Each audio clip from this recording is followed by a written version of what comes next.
सभी कलायत वासियों को मेरा नमस्कार, मेरा प्रणाम।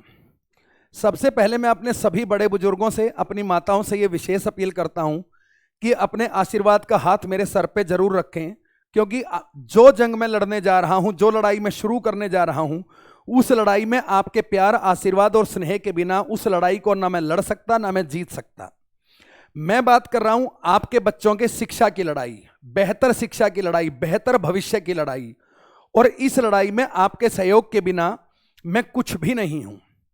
लेकिन मैं अपनी बात शुरू करूं उससे पहले मैं आपको एक बात स्पष्ट कर दूं।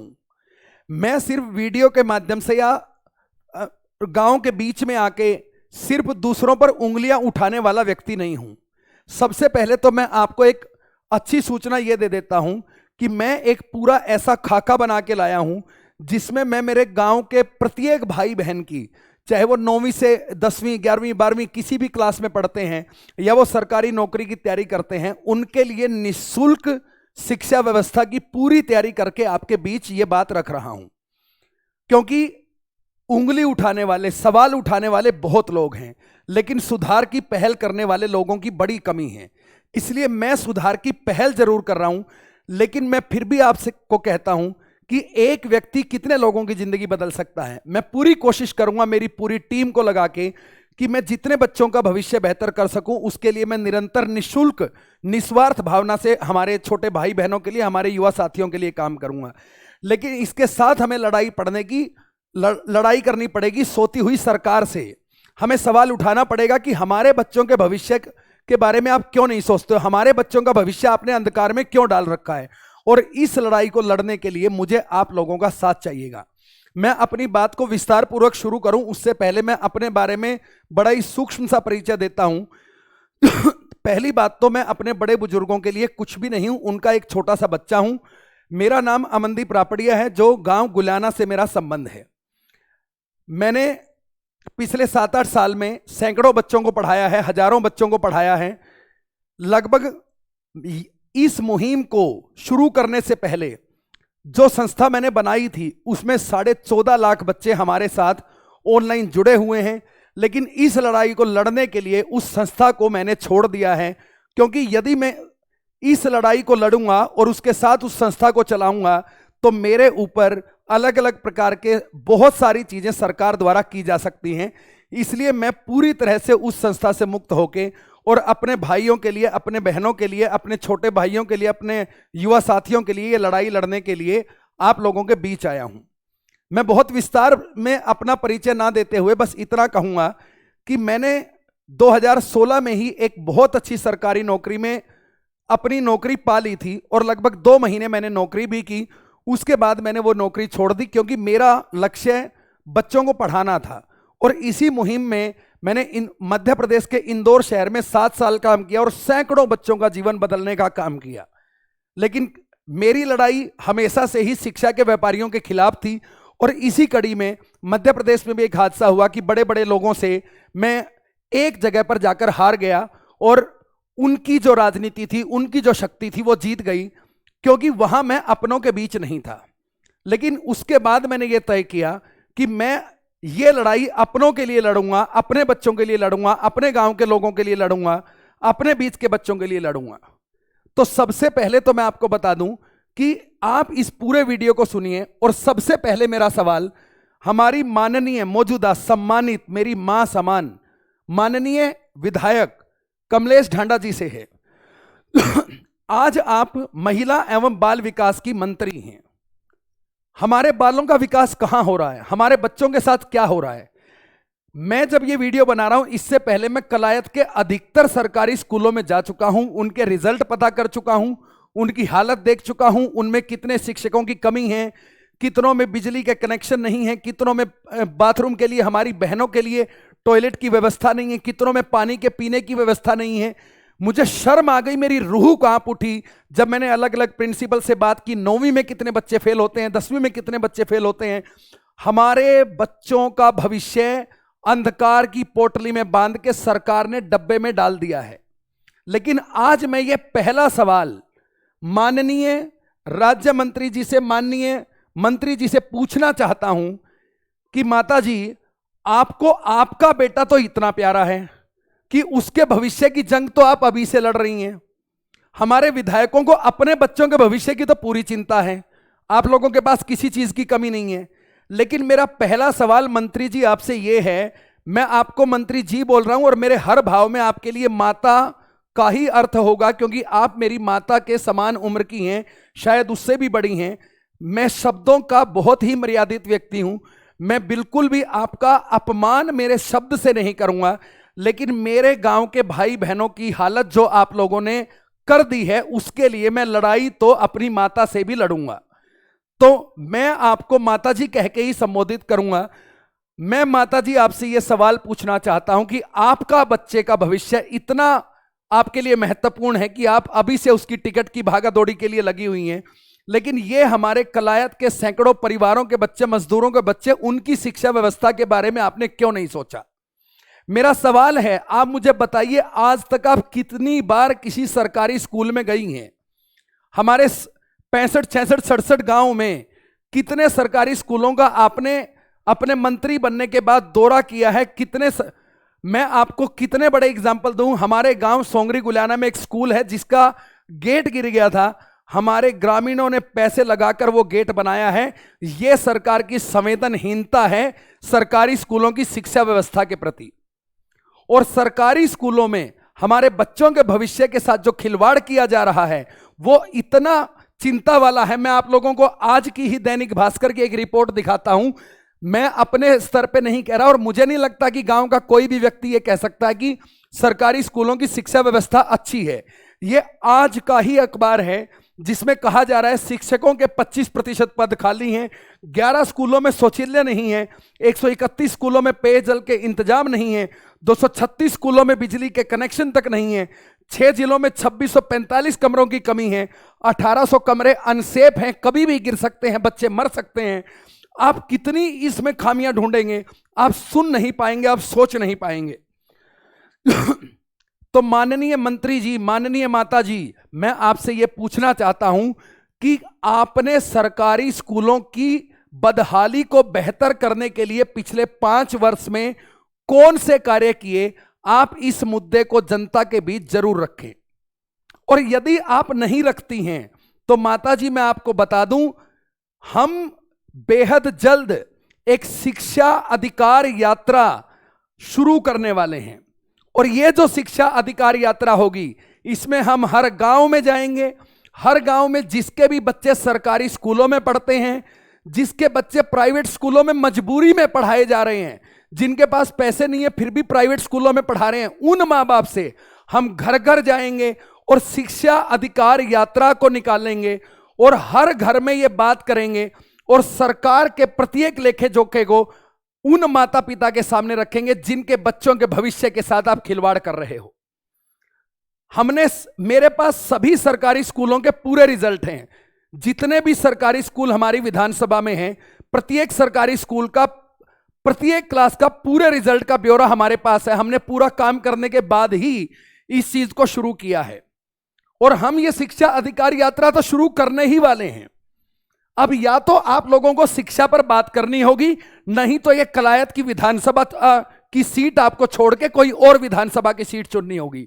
कलायत में 2024 का इलेक्शन केवल और केवल शिक्षा के मुद्दे पर लड़ा जाएगा।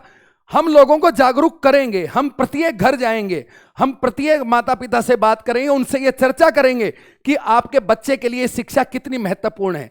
हम जानते हैं ये काम मुश्किल है, लेकिन मैं जानता हूं कि मेरा समाज, मेरे लोग, मेरा सामाजिक ताना बाना इतना पढ़ा लिखा है, इतना समझदार है कि वो शिक्षा की बात को समझ को नकारने का काम नहीं करेगा और शिक्षा के लिए काम करने वालों का बाहें फैलाकर स्वागत करेगा। और इसके साथ ही माननीय माता जी, माननीय मंत्री जी, मैं एक बात और कह दूं कि मैं जो करने वाला हूं, मैं सिर्फ ये शिक्षा अधिकार यात्रा निकाल के लोगों को उकसाने वाला नहीं हूं। मैं मेरे जितने भी गांव के भाई बहन हैं जो भी किसी भी सरकारी नौकरी की तैयारी कर रहे हैं, मेरे पास बहुत बड़ी टीम है टीचर्स की। मैंने पूरा सिलेबस उनसे रिकॉर्ड करा रखा है, बेहतरीन ढंग से सारी किताबें तैयार करा रखी हैं। जितने भी गांव में मैं शिक्षा अधिकार यात्रा के लिए जाऊंगा, उन सभी गांव के प्रत्येक बच्चे को जो सरकारी नौकरी की तैयारी कर रहा है, उसके लिए मैं पूरी पढ़ाई की व्यवस्था निशुल्क उसके फोन में उसको करके देके जाऊंगा। मैं एक कदम भी आगे तब बढ़ूंगा। हमने पूरी योजना बनाई है, हम हमारे समाज के बच्चों के लिए करेंगे और हमारे समाज के बच्चों को आगे लेके जाएंगे।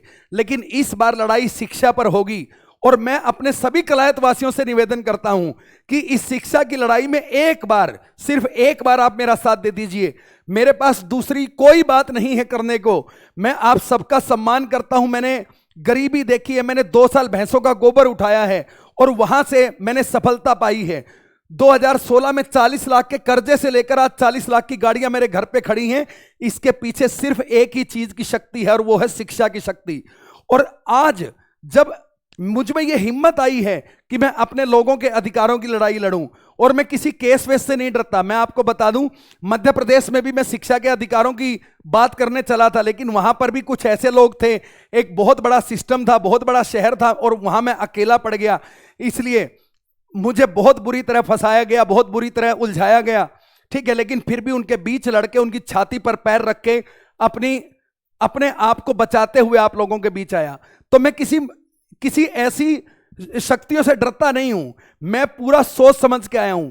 मैं यहां से, इस मंच से, इस वीडियो के माध्यम से कह रहा हूं, मेरा कलायत का कोई भी भाई बहन किसी भी सरकारी नौकरी की तैयारी कर रहा है, मैं उसको ऑफलाइन कहीं सेंटर खोल के तो कोचिंग मुफ्त नहीं दे सकता, लेकिन ऑनलाइन में एक पूरी एप्लीकेशन मैंने बनवाई है और उस पर सारा कोर्स मेरे सारे भाई बहनों के लिए बिल्कुल फ्री रहेगा, 1 रुपया भी नहीं लगेगा। और इसके अंदर तमाम उम्र, जब तक उसकी नौकरी नहीं लगती तब तक सारी सुविधाएं सारे अध्यापकों से पढ़ने को निःशुल्क मिलेगा। और चाहे ऐसे बच्चों की संख्या चाहे लाखों में हो, उसका पूरा खर्चा मैं सहन करूंगा। उस व्यवस्था को बनाने में, चलाने में जितना भी पैसा लगेगा उसका पूरा खर्चा मैं सहन करूंगा, मेरे साथी सहन करेंगे। मेरे जो अभिभावक के रूप में काम करने वाले मेरे भाई अनुराग ढांडा जी, मेरे मित्र उमेश रत्न शर्मा जी, जो भी मेरे साथ इसमें मेरा सहयोग कर रहे हैं, वो सभी लोग इसमें मिलकर काम करेंगे। तो मैं आप लोगों से आज एक ही बात हाथ जोड़ के कहने आया हूं। मैं शिक्षा मंत्री जी से सवाल पूछता रहूंगा और मैं माननीय हमारे पूर्व विधायक जयप्रकाश जी से भी यह निवेदन करता हूं कि आप भी अपने बच्चे की टिकट की लड़ाई अभी से लड़ रहे हैं। कभी अपनी विधानसभा के गरीबों के बच्चों की बात की आपने? कभी आप सरकारी स्कूल के दौरे पे गए? कभी नहीं गए। और मैं आपको एक बात बताता हूं, मैं आज से 4 साल पहले, 5 साल पहले, जब मेरे पास पैसे भी नहीं थे, तो हमारे माननीय उस समय के विधायक जयप्रकाश जी के पास गया था और मैंने यही प्रस्ताव ऑनलाइन शिक्षा वाला उनके सामने रखा था। उन्होंने 2 मिनट भी मेरी बात नहीं सुनी थी। लेकिन आज मैं सक्षम बन के लौटा, उन्होंने मना किया, उसके बाद मैं सक्षम बन के लौटा और मेरे कलायत के सभी भाई बहनों के फोन में सारी पढ़ाई निःशुल्क उपलब्ध करवाने का काम करूंगा। यह मेरा वादा है कि एक भी मेरा कलायत का भाई बहन जो पढ़ना चाहेगा, उसके लिए मेरे दिल के दरवाजे, मेरी टीम, मेरे अभिभावक रूपी भाई अनुराग ढांडा, भाई उमेश शर्मा, इन सब का पूरा सहयोग हमारे बच्चों को मिलेगा। एक बहुत बड़ी टीम शिक्षकों की, एक बहुत बड़ी टीम लोगों की हमने लगा रखी है। लेकिन मैं आपसे अब एक आग्रह जरूर करूंगा, मैं आपसे यह आग्रह जरूर करूंगा कि अब आप सरकारी शिक्षा की दुर्गति को नहीं सहेंगे। जितने भी सरकारी स्कूलों में बच्चे पढ़ते हैं या जितने भी वो परिवार जो मजबूरी में अपने बच्चों को प्राइवेट स्कूल में भेज रहे हैं, वो सभी परिवार हमारे साथ हाथ से हाथ मिलाकर खड़े होंगे और इन गहरी नींद में सोई हुई सरकारों को उखाड़ के फेंकने का काम करेंगे। इस बार कलायत में जो भी विधानसभा का चुनाव लड़ेगा, यदि वो सभी गांव की स्कूली व्यवस्था, कॉलेज व्यवस्था, सरकारी नौकरी की पढ़ाई के लिए जरूरी तैयारी की व्यवस्था की बात नहीं करेगा, तो उस व्यक्ति को हम किसी भी स्तर पर विधानसभा भेजने का कार्य नहीं करेंगे, क्योंकि इन्होंने पुश्तैनी मान लिया है कि यह सीट तो हमारी है, या तो उसकी है या उसकी है। इस बार का चुनाव कलायत में शिक्षा पर होगा, शिक्षा के ऊपर बात करने वालों के लिए होगा, शिक्षा पर काम करने वालों के लिए होगा। आपको पता है, आपके घर में दिक्कतें हैं, बीमारी हैं, समस्याएं हैं, खर्चे हैं, कौन दूर कर सकता है? एक बार आपके बच्चे को सफल बना दीजिए, आपको जीवन में मुड़ के देखने की जरूरत नहीं पड़ेगी। यदि मैं आज चाहूं तो मैं अपना बहुत सुखी जीवन मेरे पास सरकारी नौकरी थी। मैं बोल के बता देता हूं, 2016 के एसएससी सीजीएल के एग्जाम में सीजीडीए डिपार्टमेंट में ऑडिटर की पोस्ट पर मैं चयनित हुआ। मैं 2 महीने अपनी नौकरी में गया, उसके बाद मैंने अपनी नौकरी से इस्तीफा दिया। मैं सरकारी इस उम्र में सरकारी नौकरी छोड़ के बैठा हूं, जबकि मेरा बाप कोई विधायक नहीं है। मेरा बाप वो बाप है जो 1917 रुपए की पहली पेंशन पाने वाला व्यक्ति, जिसने अपनी बेटी के इलाज में 1 करोड़ रुपए से ज्यादा खर्च कर दिए, 20-20 किलो की खेती की, ठेके पे लिए, कर्जे चढ़ाए, प्लाट बेच दिए, लेकिन मेरी बहन को बड़े से बड़े हॉस्पिटल में इलाज करा। मैं उस बाप का बेटा हूं, मुझे गर्व है अपने बाप पर। लेकिन वहां से हम दुख समझते हैं, और उस मेरे पिताजी ने उसके बाद भी हमारी शिक्षा को कॉम्प्रोमाइज नहीं होने दिया। और आज मेरा एक भाई सेना में है, मैं भी अच्छी सरकारी नौकरी लग गया था, उसके बाद मैंने कोचिंग चलाई, सारा काम किया, बहुत बड़े स्तर की कोचिंग चलाई। 500, 700, 1000 बच्चे मेरे भी अलग अलग विभागों में अफसर तैनात हैं। ये लड़ाई मैं कैसे लड़ पाया? आज मैं लौट के कैसे आ पाया? आज मैं अपनों के लिए खड़ा होने की हिम्मत कहां से जुटा पाया? क्योंकि सिर्फ एक ही वजह है, मेरी शिक्षा अच्छी थी।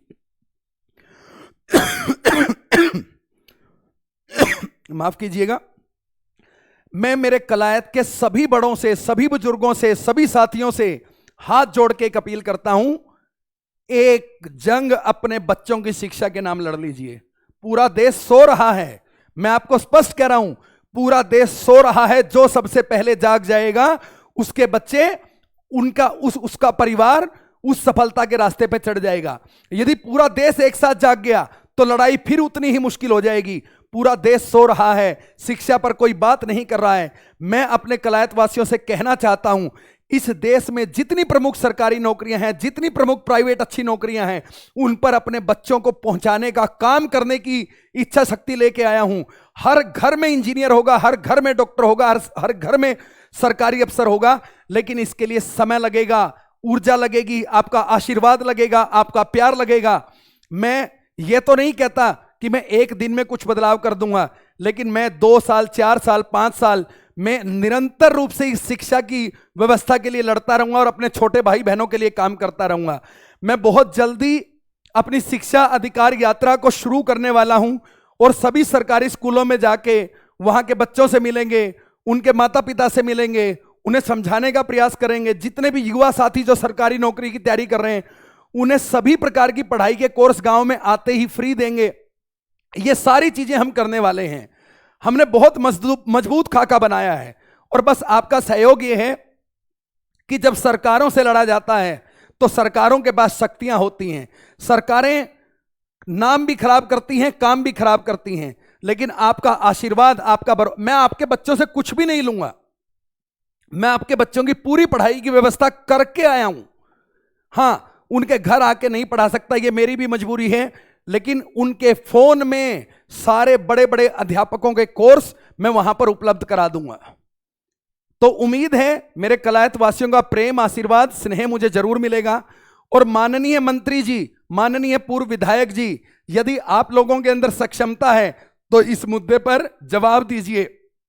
आप कलायत के सभी स्कूलों की स्थिति पर माननीय विधायक जी, माननीय माता जी, एक श्वेत पत्र जारी कीजिए और बताइए किस स्कूल में कितने अध्यापकों की कमी है। एक 10,000 तनख्वाह लेने वाला जो अध्यापक होता है प्राइवेट स्कूल में, उनके बच्चों के रिजल्ट 90%, 95% आते हैं, और 70,000 की तनख्वाह लेने वाले सरकारी अध्यापक के बच्चों के रिजल्ट आपके 57% आते हैं। और आप यकीन मानिए, आपकी इस बेहद घिनौनी सच्चाई को मैं जान गया हूं कि आपके 10वीं का रिजल्ट 57% तो है ही, लेकिन यह 57 तब है जब आप 9वीं में अधिकतर बच्चों को फेल कर देते हैं। यदि 9वीं के बच्चों को आप यूं की यूं 10वीं में बैठा दें, तो मैं दावे के साथ कहता हूं आपका 30% भी रिजल्ट सरकारी स्कूलों का नहीं है।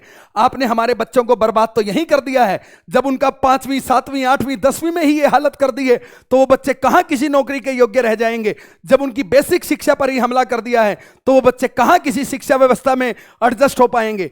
आपने तो उनका बचपन खराब कर दिया, उनकी नींव खराब कर दी। एक बार बचपन में की गई खराब नींव दोबारा भरी नहीं जाती माता जी।